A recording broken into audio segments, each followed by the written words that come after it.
আপনাদের দলের চেয়ারম্যান মুজিবুর রহমান মঞ্জু বলেছেন, ফ্যাসিবাদের বিরুদ্ধে যারা কাঁধে কাঁধ মিলিয়ে লড়াই করেছেন, একসঙ্গে কারাগারে কষ্ট ভাগাভাগি করেছেন, ফ্যাসিবাদ পুরো বিলুপ্ত হওয়ার আগেই সেই অভ্যুত্থানকারীদের পরস্পর দ্বন্দ্ব সংঘাত সবাইকে হতাশ করেছে। এটা খুবই দুঃখজনক। আমরা দেখতে পাচ্ছি একপাশে শাহবাগ হয়ে গেছে, একপাশে শাপলা চত্বর। সেটা নিয়ে সামাজিক যোগাযোগ মাধ্যমে বিভিন্ন বক্তৃতায় বক্তব্যে একদম স্পষ্ট একটা দ্বন্দ্ব বা সংঘাত। অভ্যুত্থানকারীদের পরস্পর দ্বন্দ্ব সংঘাত আসলে কি নিয়ে? ক্ষমতার ভাগাভাগি নিয়ে, নাকি এই সংঘাত অভ্যুত্থানকারীদের মধ্যে লালিত ফ্যাসিবাদেরই বহিঃপ্রকাশ? জি, ধন্যবাদ আপনাকে।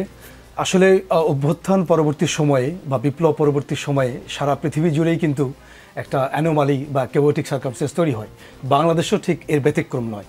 তো বাংলাদেশও এরকম একটা ধ্বংসস্তূপের মধ্য দিয়ে একটা দীর্ঘ সময় ফ্যাসিস্ট আমলে, শাসন আমলের মধ্য দিয়ে তাদের পতনের পরবর্তী সময়ে যারা আন্দোলন কাঁধে কাঁধ মিলিয়ে করেছে, পাশাপাশি করেছে, মিছিলে স্লোগানে যারা একসাথে ছিল, তাদের মধ্যে মতের অমিল দেখা দিয়েছে। আমি এটাকে এখনও এটাকে দ্বন্দ্ব আকারে বা মতের ফাটল আকারে দেখতে চাই না। আমি ব্যক্তিগতভাবে এটাকে মতের ভিন্নতা বা মতের বিভিন্নতা আকারে পাঠ করতে চাই। আসলে that is the beauty of democracy. আপনি ডেমোক্রেসি এক্সারসাইজে যদি আপনি মতের যদি ডিফারেন্সেস না থাকে, তাহলে আমাদের এটা ম্যাচুরিটি লাভ করবে না।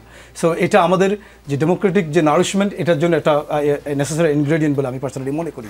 তবে এটা ঠিক, এটা যাতে ফাটলের পর্যায়ে বা দ্বন্দ্বের পর্যায়ে না যায়, এদিকে আমাদের সজাগ থাকতে হবে। যদি এটা দ্বন্দ্বের আকারে হাজির হয় এই অভ্যুত্থান পরবর্তী সময়ে, তাহলে এই যারা অভ্যুত্থান করেছে, কাঁধে কাঁধ মিলিয়ে মিছিল করেছে, তারা আসলে বেনিফিটেড হবে না। বেনিফিটেড হবে যারা পতিত হয়েছে তারাই। তো এটা আসলে কারোই কাম্য নয়।